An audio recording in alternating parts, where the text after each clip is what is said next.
Hello and welcome to Balance of Power. I'm Annalise Klingbeil. I'm Leah Ward. And I'm Shannon Phillips. Thank you for joining us today. After a couple weeks with some stellar guests, some highly complimented guests, it's just us three today. Thank you for listening. Do keep the guest suggestions coming and do continue to share our new podcast with your pals and give us your feedback. We've been enjoying it, right? We love the feedback, and someday we will actually share some of it. I don't think that's today. I don't think we have time for it. But in general, I think we're just going to keep promising it, and someday it might happen. It'll happen at some point. We do have we care about our listeners, and it was brought to my attention that one of our listeners suggested a topic that we chat about. So we're going to chat about that because we care about our listeners. They're smart people. They have good ideas. This came to us via the Discord, which I don't know, Shannon, if you want to talk more about the Discord. I don't go there because it's super confusing, which this listener said is very confusing and there are far too many channels. The feedback was on the Discord. Yeah, occasionally I pop in on one channel, the outdoor channel. But Shannon, do you want to tell anyone anything about the Discord? Because you seem to like it, I've heard.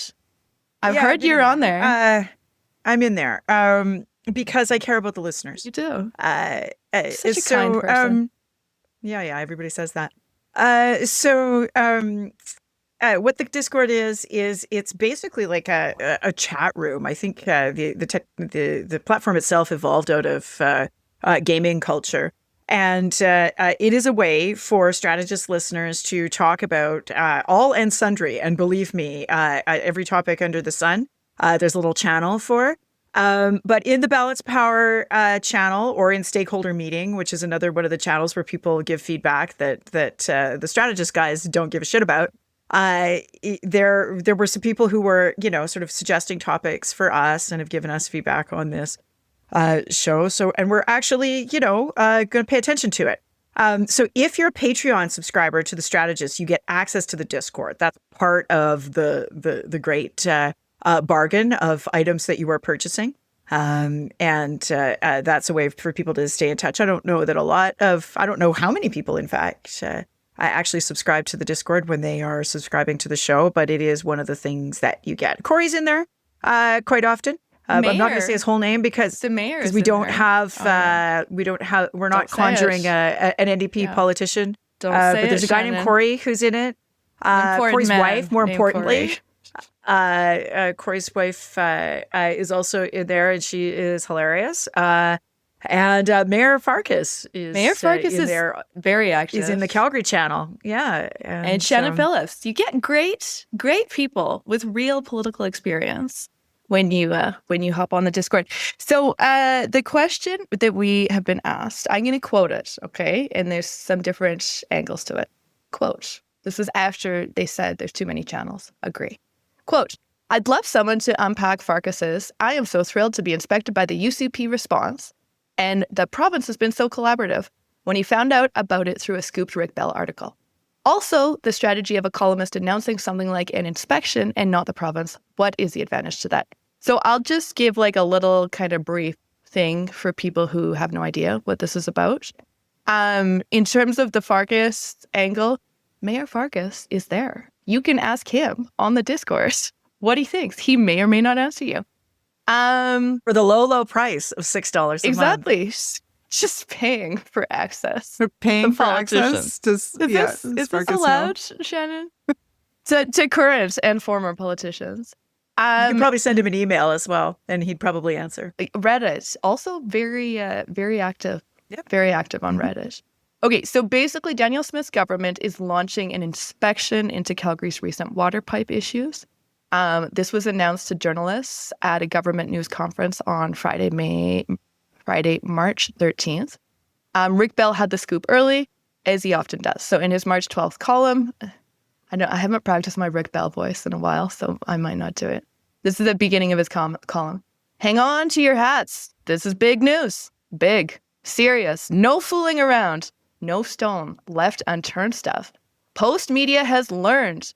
The Alberta government, led by Premier Danielle Smith and with Dan Williams as its no-nonsense point man on cities, is using the full legal power of the province and ordering an inspection into the City of Calgary's water pipe fiasco. Blah blah blah blah blah. So that is what's happening. We can spend like 2 minutes, as I say. This listener wants to hear from Mayor Farkas. They probably can on Reddit or on the Discord for the low price of $6. Spend a couple minutes into Farkas's response, but then I want to talk about like the role of the columnist today, in previous years, and kind of past, present, future. I think there's an interesting conversation there. Also, I know Rick Bell very well, and I know he'll feel very relevant and important that we're talking about Rick's him. It's going to make his day. Hi, yeah, Rick. Absolutely. Thanks for listening, Rick. Okay, Shannon, what did you think of Farkas's? So, column happened. Farkas didn't actually do media day of. He posted a letter to Minister Williams in which he said he welcomes the inspection and intends to fully cooperate.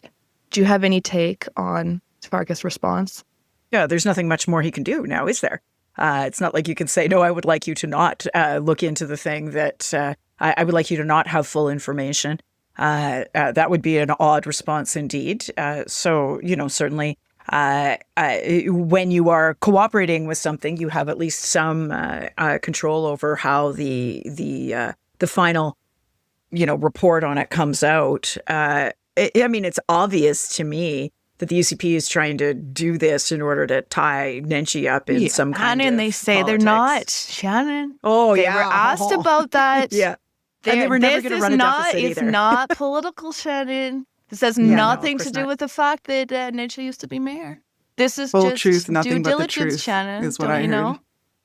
Yeah. Yes. Yeah. But I think, if Farkas's bureaucracy is focused on, actual facts, you have a chance in hell of it being focused on actual facts and not being, some sort of Salem witch trial. So, Leah, anything to add on the UCP Farkas angle before we talk about Rick Bell? Just that, right? Like you can imagine them sitting around in the premier's office when the expert panel report recommendations came out and them like cursing that there was no one to blame, that they didn't get their, silver bullet or their lightning rod that points straight at Nenshi. And so then they're like, well, what do we do next?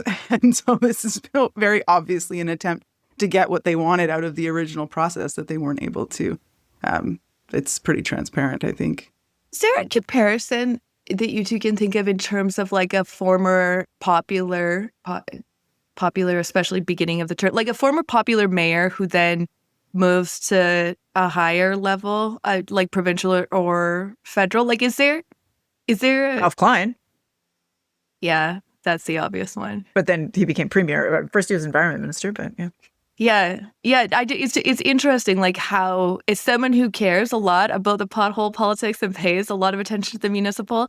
It's interesting how much overlap is happening right now with municipal and provincial because of Nenshi's former role. Because the province too has in conservative politics, there is an incentive to sort of big rage everything, right? So that your local then becomes detached. Like you're not really paying attention to the local things where you can come together across ideologies or whatever, and rage and grievance is not the order of the day, but you're moving everything up to a plane where you can raise money, yell endlessly, only do grievance-based politics. So it's either provincial or ideally some sort of yelling at the federal government. Right, that's the incentive on the right. It's the anger. It's what makes them money. It's what gets them attention. It's what reelects them. Why would they do anything different? Anger is powerful. Okay, let's talk about the as our listeners asked, the strategy of a columnist announcing something like an inspection. What is the advantage to that? Shannon, talk to us about your relationship with Rick Bell. You guys go like way back. Way back. Yeah. Tell us. So I know Leah has also had their time of hours on the phone with Rick Bell. And so I think let's just level set that a lot of people in Alberta politics have put in their time of hours on the phone with Rick Bell. He likes to talk. Oh, yeah. So, when I worked at the caucus back at the provincial legislature caucus back in 2004, 5 into 6, I think. Anyway, memory is a long time ago. But that like especially in and around the '04 and then in '05, it was the waning days of Klein. And Rick Bell had been on his own personal journey, right? He had been like a big Ralph Klein guy, and then he really soured on the Klein people. And as a consequence, he really liked to talk to New Democrats like Brian Mason, right? Big fan. And you'd always get the story about, how he grew up in Winnipeg and his in-laws were socialists. Every time. But like, this was the back of the day when like cell phones were, these giant bricks, like it was like a shoe. And I just remember, leaving the office on the phone with Rick Bell, putting the antenna up, driving home, because at that point it was absolutely legal to be, driving down the road with a shoe on your ear. Getting home, making supper, and like Rick's still talking. 90 minutes later, run down the battery on the shoe phone of 2004. But he just really wanted to, I don't know when that guy's filing. It must be by midnight with all the phone calls he has to make. The first time he called me, it was shortly after I'd taken the job as a director of communications.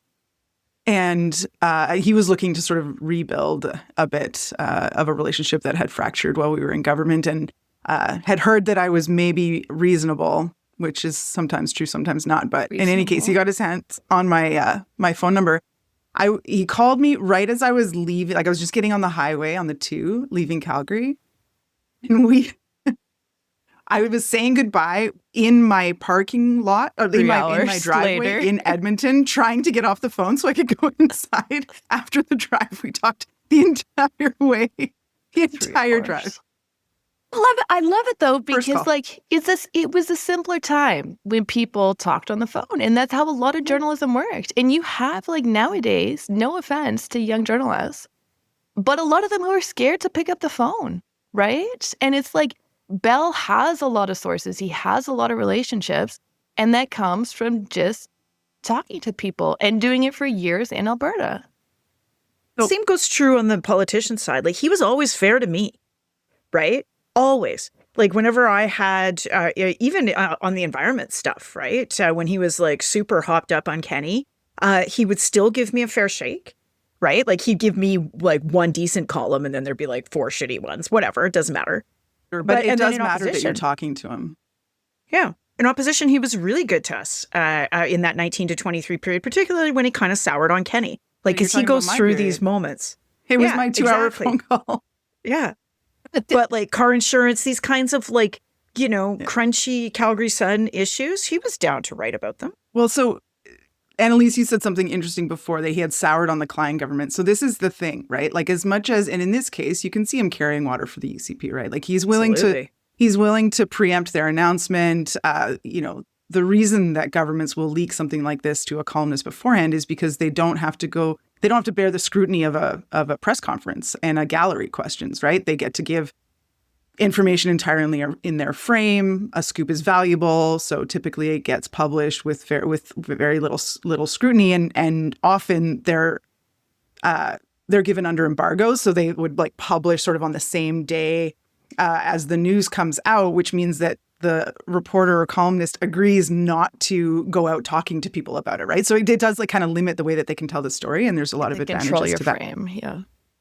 And he does that for them a lot, like almost like clockwork. Certainly when I was there doing comms, if the UCP were going to announce something, you'd see it in a Rick Bell column ahead of time. But what I will say he does is, in as much as that can be frustrating for the NDP, he can be fair if there, if you're in communication with him, it helps, and like anyone, it helps to keep a fresh perspective. But I think the most fascinating thing about Rick Bell is that, more than any commitment to a political ideology is a commitment to maybe populism a bit, but his readership, right? So he has, I think, one of the most acute abilities to test and monitor the pulse of sort of working class suburban Calgarians specifically, who he understands very well, who are loyal readers of his, and who he feels, I think, a deep responsibility towards in terms of his own sense of integrity. And so in the Klein years, he's a bit of a canary in the coal mine for when a government is losing touch. And he did it then. He coined Toryland. He did it when the PCs went down before the NDP won in 2015. He did it again when Jason Kenney started losing touch with his base and, no longer lived up to the cosplay of the big blue truck.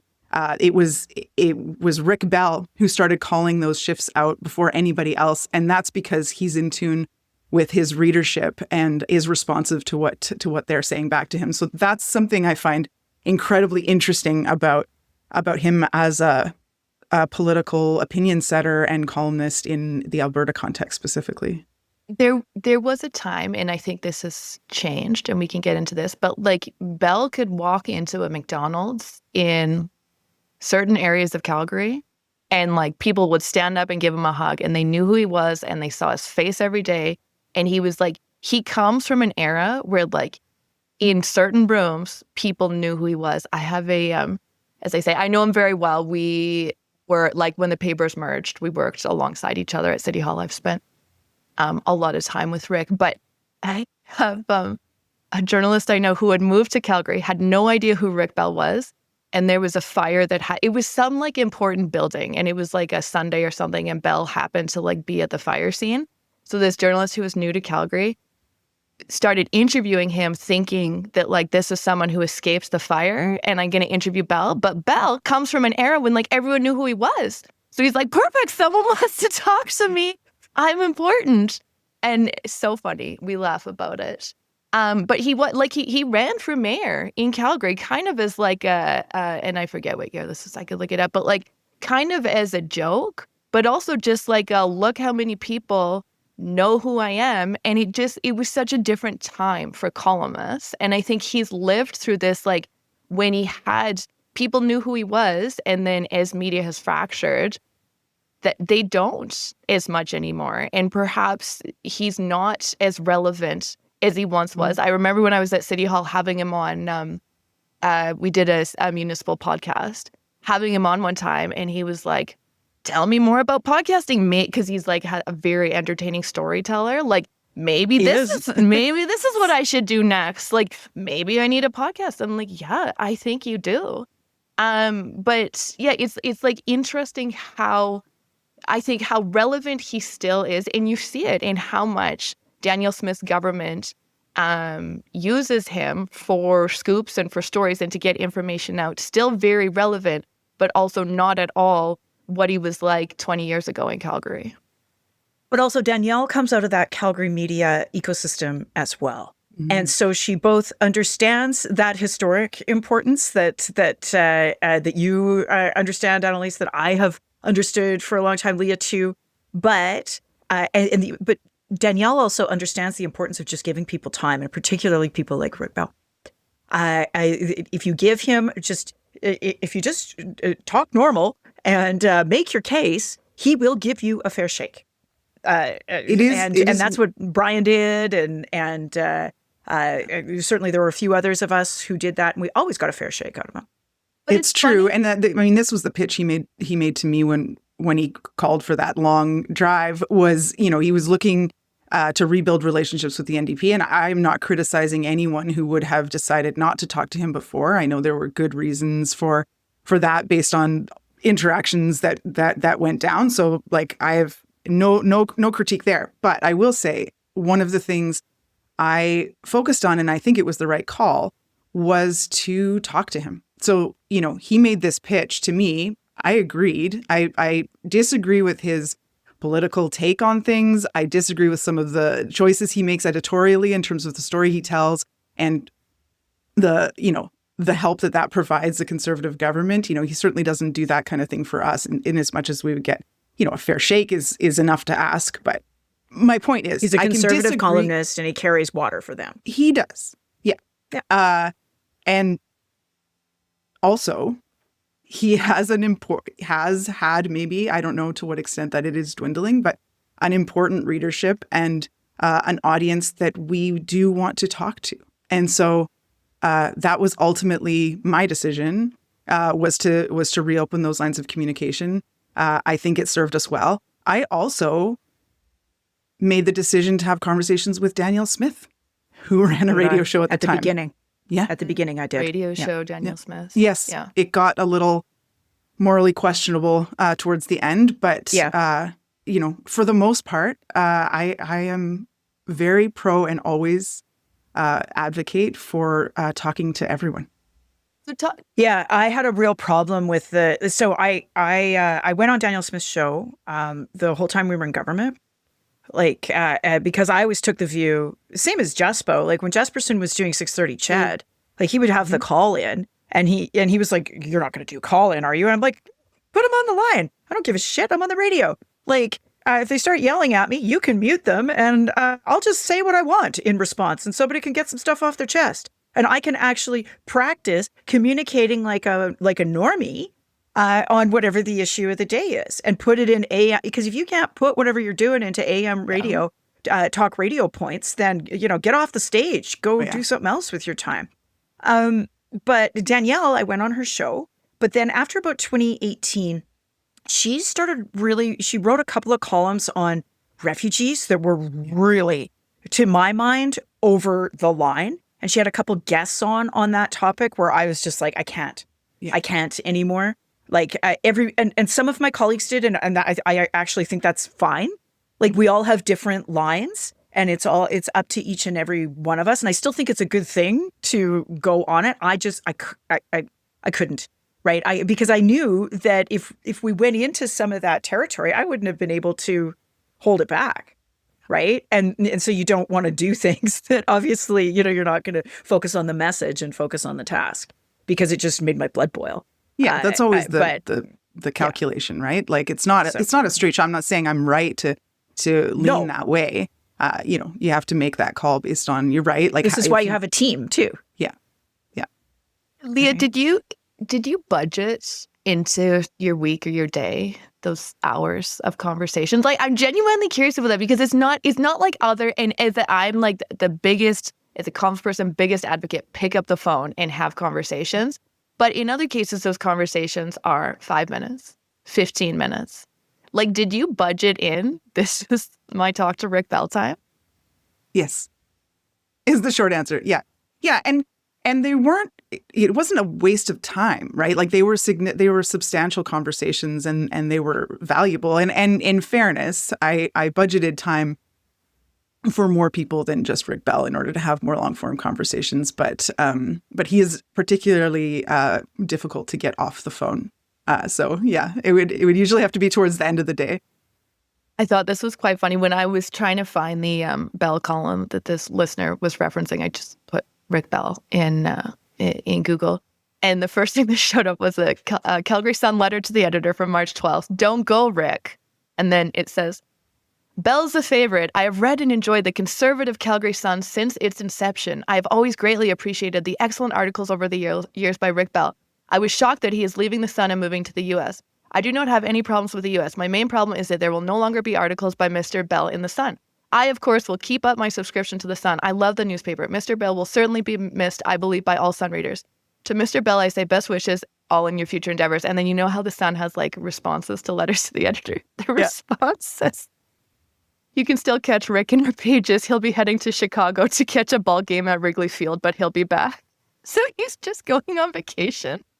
He must have said something about going to Chicago in one of his columns, and then someone but that to me speaks to like what both of you have been saying about this, like this connection to audiences in Calgary that I don't think we see anymore. We've talked about podcasting. We've talked about the parasocial relationship.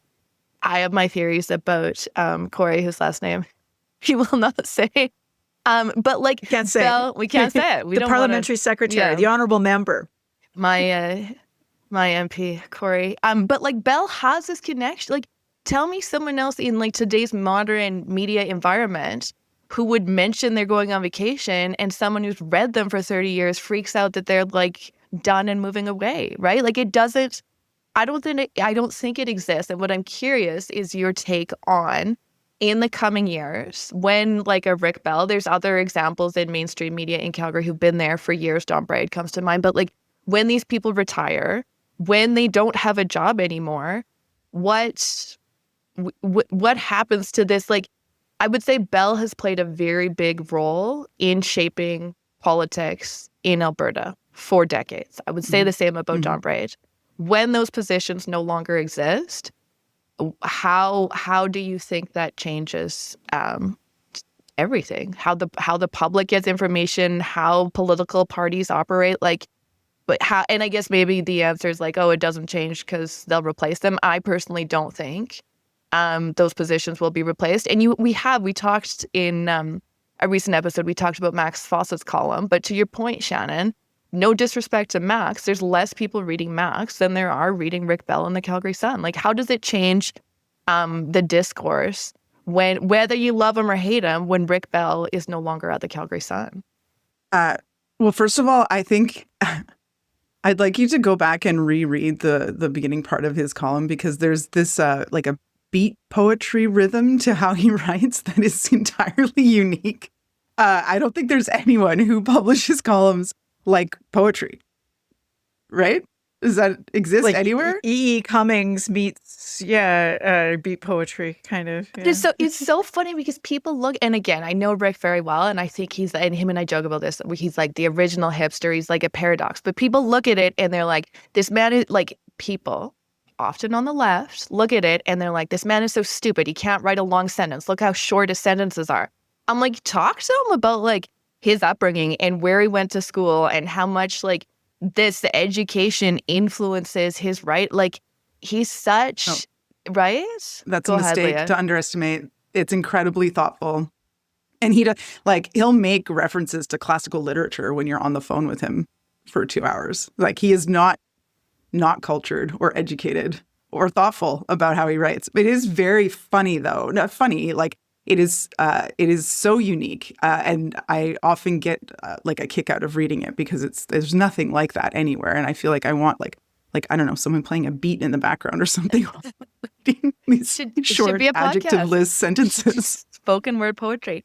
But what's your what's your prediction on what happens like 5-10 years down the road when that like traditional media columnist at mainstream daily newspapers, not just in Calgary, not just in Alberta, across Canada, like when it doesn't exist anymore? Look, I mean, I think the biggest hit is to post media, because, you know, these influential voices will emerge, right? You see, like, Jesperson left mainstream media. Now, one of the top voices in podcasting in Canada. You know, there's us who are obviously dominating political discourse, and Yes. obviously Dominating. Yeah. Building an empire. Yeah. Share us with your Expanding. pals. So, you know, like people will emerge as, you know, leaders, opinion setters, as sort of cultural movement setters. Like that will happen. I think what's happening, and, you know, lots has been said about this, is that the idea of a town, of a, what do you call it? Like a town square, or like a central place where people are getting similar information, reacting to similar information. Like, those spaces are disappearing on us. So I two things, like post media will suffer from not having that, not having them both writing for them, because there'd be less reasons to read their content. And then the second is increasingly sort of the loss of these communal spaces where we are sharing one set of facts or one piece of content that we're all reacting to. And how do And it's not like people don't have those relationships. It's just they have them with a whole bunch of different people. And I don't know what Leah is listening to and developing a parasocial relationship with, and I worry if it's a vacation or they're moving. Like, that's the thing, right? Like, I don't know what Leah's listening to. I don't know what Annalise is or what they're listening to. I don't know what other people are listening to, and so that's the thing that breaks up that one voice. And Rick Bell was speaking to a much, like, it was kind of an everyone, which is what accounts for the staccato tone I think, that like he was sort of making sure that he was talking to as broad a people as possible. You don't have to do that anymore. So you can communicate like Rachel Gilmore does. You can communicate like, I don't know, any of these other influencer people. I can't name them, but you know who they are. Shannon, what about like from the politician point of view? And I guess Leah jump in here because it's also like a comms thing. But we have clients all the time who are like, should I respond to this niche Substack? What about this outlet? Like, as mainstream media fractures, does that just put so much more work on the politician and on the comms people for the politician to try, because you're just reaching these niche audiences instead of, spending a couple hours on the phone with Rick and knowing you can hit tens of thousands of people? Yeah, you can't. You have to pay for it. And even then. Yeah. Good luck. Yeah. Good luck. Yeah.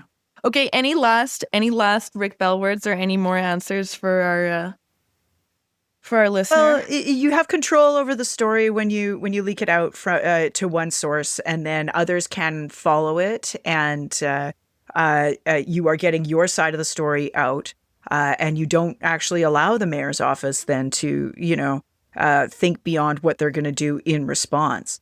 You're not then asking permission to do something. You're telling them that this is happening, for in this whole thing. That's what the Farkas City Hall can internalize, that they were just told that this was going to happen in a way that they could not formulate a response. There was no with, there was only, it was being done to them, not with them. Okay, let's leave that there. And we are going to move on to our next and final segment. We'll call this segment Shansplaining. Here's another way of thinking about Canadian politics. This is not the first time in Canadian history. What I'm seeing is, look at this moment. Look at how important it is. Shannon, you know a lot of stuff about a lot of things, and you are going to teach Leah and I about something, and then we're going to pick your brain. Before you get started, can I just say this is not unlike me trying to prep you when I was your issue manager, which was you actually explaining to me how you having flashbacks, Leah? Yeah. Here's the thing. Leah understands this stuff in their bones, right? And this is going to give them like actual, like probably some form of like eye twitching or PTSD, because this some of this stuff dates back to the time when there was a lot of movement within the oil sands, right, of different assets changing hands. So a couple of weeks, was it last week, the week before? I don't know. Time is flat circle. CNRL came out and announced that they're like, of course, one of the bigger oil companies. And you need to remember that they're one of the Canadian headquartered ones, right? They announced they're pausing an $8 billion expansion of Jack Pine. Jack Pine was an asset that they bought from Shell Canada back in 2018. Leah having to come into my office to give me an issue note because, the UCP or whoever it was at the time, I don't know if it was pre-unification or after, tried to make a big deal that Shell Canada was selling off its assets to another Canadian company, right? So I don't know how this is a big deal. But anyway, so they have an expansion of Jack Pine, and Jack Pine is one that really over the years seized the environmental movement as well, because it is a big mine. It's an open pit. I think it's either the last open pit that was built or one of, I guess, probably second last because Imperial Oil's Kearl was built after them. But so they wanted to expand it. They've got the approvals in place for another 150,000 barrels per day. And CNRL's president marches out in the Globe and Mail and says that we're pausing this expansion because, quote, a lack of finalization of government regulatory policies around carbon pricing. And then they also said to Ottawa that any company that's using carbon capture technology shouldn't have to have any kind of industrial carbon price at all, which is hilarious because the whole point of having an industrial carbon price is that it incentivizes carbon capture and storage and it makes it economic, right? But like, what is so ridiculous about this story, and a lot of you maybe would have seen it blow by in the pages of the business pages of the Globe and Mail and went, oh, whatever, right? Another company complaining about carbon tax. But what makes this extraordinary is that this is these guys' idea of government relations in advance of the Memorandum of Understanding. They think that literally that they can use this as somehow as leverage to essentially say to a Mark Carney government that we're not going to have industrial pricing, which is bananas because they've stripped away all of the climate policies of any consequence and are left with industrial pricing. Number one. Number two, if anybody in the literal fucking world understands how industrial pricing interacts with the credit market and how it incentivizes certain types of investments over others, it is Mark Carney. He's like one of 4 people in the country who understand the credit market. Okay? Like, so the idea that they're going to waltz out and be like, I have a great idea for government relations. I'm just going to threaten the government and essentially posit that we're going to have no industrial price whatsoever. This is tone deaf and boneheaded and all of the, like, I don't know who's giving these people advice. Anyways, so they do that. But like, I am loving chansplaining. This is so good. Teach us more, No Shannon. notes. No notes. Yeah. it's just so, but before you accept the framing, this is uneconomic and yakety yak. Like, you have to understand that Jack Pine has been generating credits, lots of them, like a metric fuck ton of credits. And so what does that mean? Well, so like, we kind of have to talk about, like, we have to nerd out a little bit. And I'm sorry. I I'm guess very apologize in advance. To our So, audience of nerds. Basically, yes, our audience of nerds, like, strap in, they're gonna kids. hate Like, you we're for going to this, Nerd Shannon. Town. We're on the rocket ship to Nerd Town. Okay, because, like, our government, of which Leah was a part as well, actually built the original industrial pricing system that we're talking about here, right? So, and then as it was watered down, it gave them even more credits after the UCP took over. So when I was environment minister, we changed the old system that was very inefficient, not really charging anybody for their pollution, into what we called the carbon competitiveness incentive regulation. And so every mine, for example, and it applied to other industries too, but like, let's just take oil sands. Every mine was held to the same industry-wide benchmark. So essentially, you get a free allocation of CO2 that you can emit. And if you're under that, you get credits. Woohoo! If you're over that benchmark, you pay, right? Pollute and you pay. And so the And idea this system being with shifted to reward top performers. Like, that was kind exactly. of key. Yeah. Yeah. So like, if you're making the upfront investment in a lower carbon technology, of which, because there's many of these technologies available for these companies, right? Especially on the in situ, but also on the mining side. So if they are more efficient, they actually get to generate credits. And it does kind of choose between winners and losers. That's the point, right? Is that you're incentivizing, using the price on pollution, companies to make the better choice, right? And to invest for the long term, because they can see a rapidly, or not a rapidly, but an increasing industrial price on the one hand. But then they can also see that the amount of free CO2 that they get per barrel is going down over time. So those two levers then make them want to improve their performance over time. And it's also an investment or like an incentive for them to invest in more clean technology, and on the virtuous circle goes, right? So that's what we did. It was industry-wide. The UCP comes in and they buckle to some lobbying from some specific firms that basically goes back to the old Stelmax system. So you are, instead of having an industry-wide standard that is set, and that goes, the amount of allowable goes down over time, the price goes up over time. You're basically just measured on the amount that you emitted last year. Yeah. Or so an you're, average of you're the previous competing 2 years. against your own personal best. Yes. Yeah, you're competing against your own personal best. But here's the thing. That doesn't incentivize you to make the good clean tech investments up front. It actually incentivizes you to actually do nothing. Yeah. And then just and start out at a Poorly, shitty level. yeah. Right. So Then that you're always you can- winning. you're always winning. And then anytime you reduce and it's emissions intensity, it's per barrel, right? So you can increase your production. And ours was built that way too. And there are issues with that in terms of like integrity of policy, but that's what we ended up having to do. And I think that's reasonable in the context of Alberta and Canada. But over time then, what you're doing is if you're just competing against yourself, there's all kinds of ways. I am sorry. But there are all kinds of ways to Game it. to basically fool around with the accounting and how the emissions are reported and what kind of technology you're using and all the rest of it.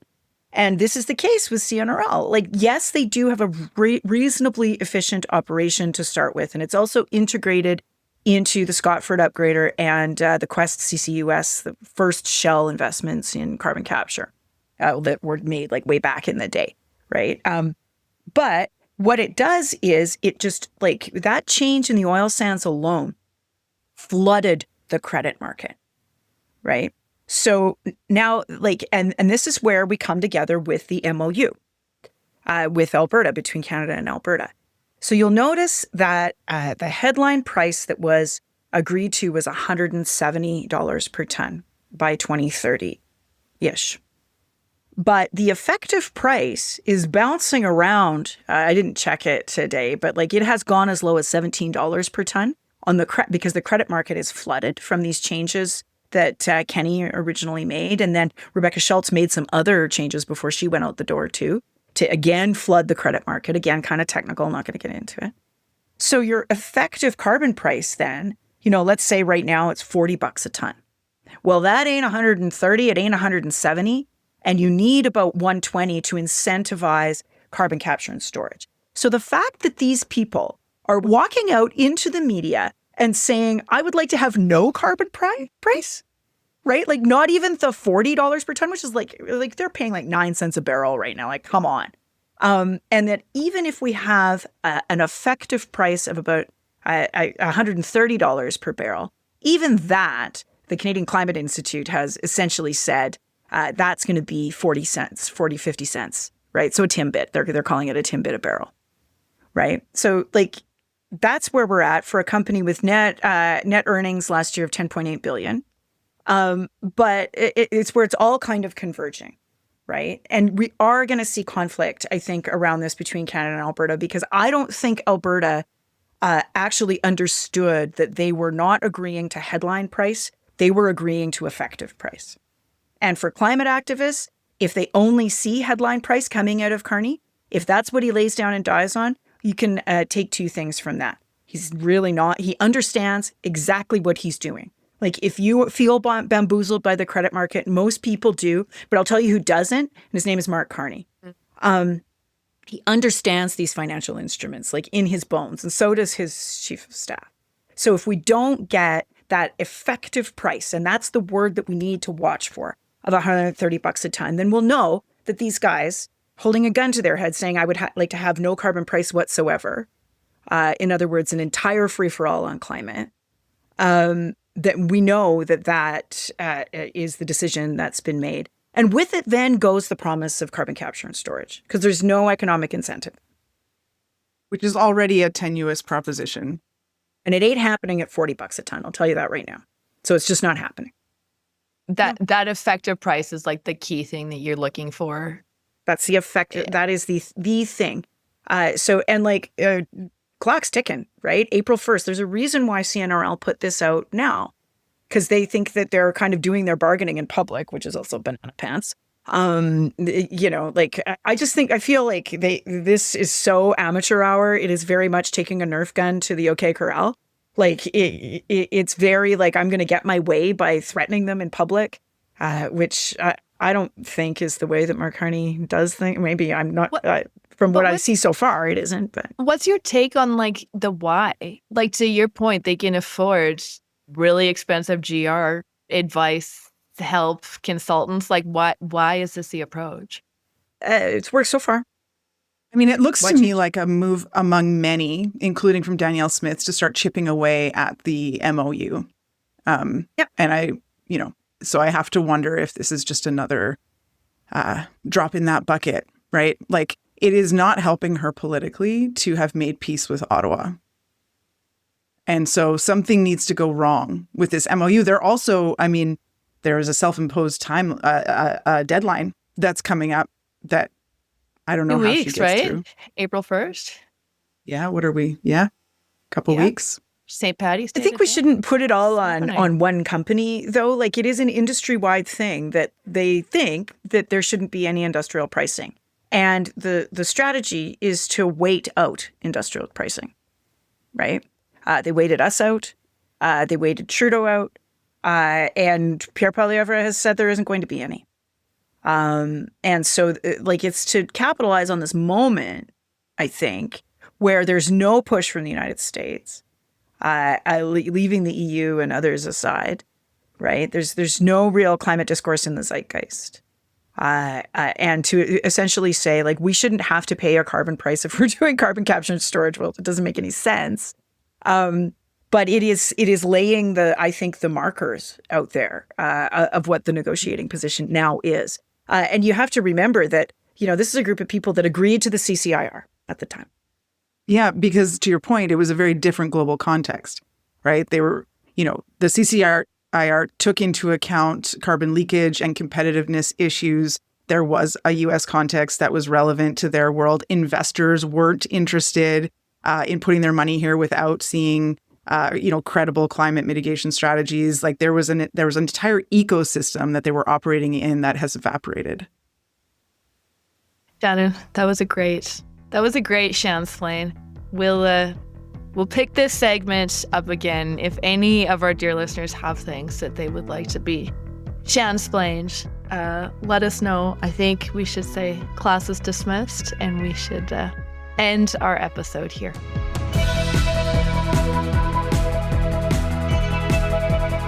You've been listening to Balance of Power Pod. You can reach us at suggestionbox@balanceofpowerpod.ca. We always want to hear what you have to say. Our tech production is by Haxum. Our content production assistant is Sydney Whiting. And our music is by Shayla Miller.